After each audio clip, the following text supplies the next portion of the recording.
gritty performance by the guys. I thought we had a really good start.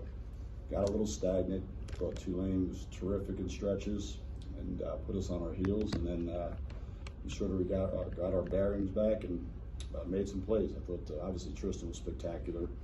But I think all the guys did a lot of good things. We had some stretches where we looked a little rusty, but I thought for the most part the guys really competed and played hard. They play small, and most of the guys that were out for you guys were big guys. So do you kind of feel that you beat them at their own game tonight?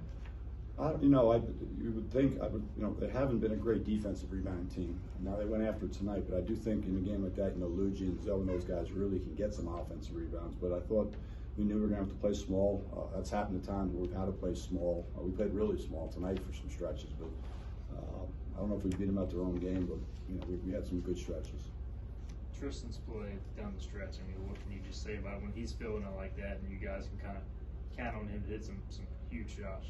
Get him an angle and let him be creative. And I think the hardest one of the shots to me was the banker. I had a pretty good angle. That ball looked like it was coming off left, and that ball just went right through. I mean, everybody on the bench, we all thought it was the left.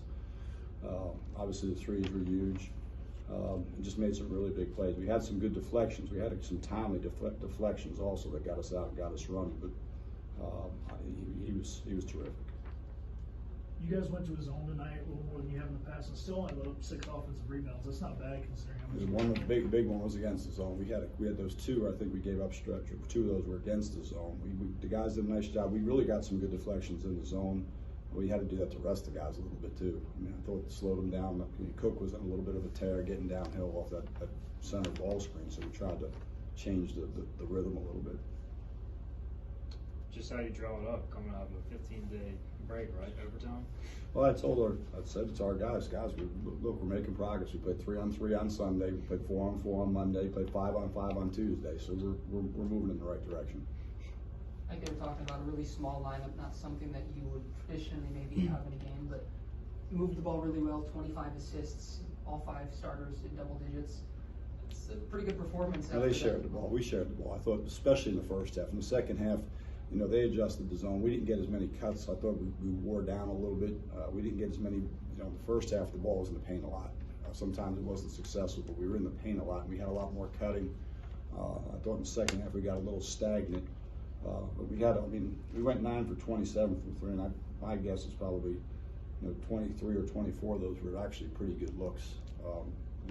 Part of that's fatigue, part of that's trying to get in a rhythm. I think your offense suffers a lot more than your defense does during these lulls, but I don't know that it did tonight. I was sort of surprised by the energy the guys had early. I was really surprised, to tell you the truth. I think part of that was probably just being grateful that they were back on the court. That's what we talked about. I mean, it's terrible. It's not our guys' fault. I don't think we did anything egregious that these guys, got COVID. I mean, it is what it is. So move on down the road. I don't think they like sitting out missing games. We don't. I mean, you tell them, hey, listen, you got a choice. We were out a couple guys, or don't play. So what you do is you line up, you play as hard as you can, and then get ready for the next one. I know you only played 2 minutes, but your thought on Tay's play, fighting that off? So that's our guys. There's a guy that's been sitting over there all season, and we throw him in there, rebound. He's out there fighting, and just as important, he bought us some time and he helped us win the game because he contributed. I mean, he went out there, he did his job. I think for these young guys, sometimes they have to learn, whether it's 2 minutes or 4 minutes, do your job, and then they get confidence from the coaches also. And he got himself some confidence. Guys were happy that he did well. So bought us, we got him in around the TV timeout. He got in, got a couple minutes, and I thought he helped. It was a good performance by him. Coach, can you tell us just a little bit how the last couple of weeks have been? What have you been able, you mentioned it a little bit there, but what has it been like for you guys? It's miserable. But I mean, we were able to do individual instruction with some of the guys for a couple of days. We had a player or two, and Minji's a player in the practice facility, and worked those guys out. And then those guys would leave. We'd bring a new set of guys in a couple times, and then, like I said, I think on Sunday we were able to go 3-on-3, where we had 7 guys to practice, so we could do some stuff. And the biggest thing that always worries us is the conditioning. I mean, the guys have been sitting out 4 or 5 days. You said, well, they've only been out 4. I mean, for these guys, the way they train, 2 days is a debacle, and sometimes even 1 day. And then we sort of progressed. We were a little bit worried we had to go a lot shorter, just because we didn't want to wear ourselves out. I was, probably surprised we were as in good a shape as I know we were a little tired, but I was probably surprised we were in as good a shape as, since we hadn't played in so long.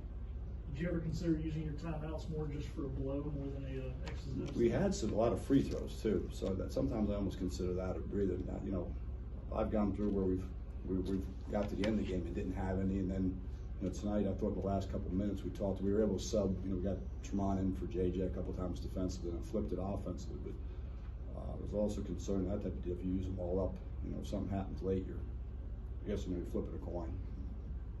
You guys have played a ton of close games, especially at home. You feel like that experience helped, and you know, being able to answer some adversity in the second half when things weren't going well. How important was that? Yeah, especially since we've had leads at halftime. You know, 2 of the 3 games we lost. But I also talked to our guys about, you know, the teams we've lost to are also projected as an 8, 11, and 14 seeds in the NCAA tournament. So you've got to, you know, figure out how to win some of these games. Tulane obviously came with great confidence, what they should have, you know, the way they played against Memphis, and they played. I mean, if you watch the first half against Cincinnati, you can see some stretch, and they've got, you know, those 3 guys are high level scorers. We probably won't talk to you before Temple on Saturday. They went to UCF and won today. Just what do you know about them and then taking your guys on the road for the first kind of true road game this year? Well, their young guys are playing really well. I mean, I know they've, you know, Battle's out for the year. Forrester didn't play the other night. I don't know whether he played or not tonight, so I'll get back. It's already they've already put that game on my computer, so when we leave here, we'll go up and watch us, and then we'll watch those guys and prepare for Temple tomorrow afternoon.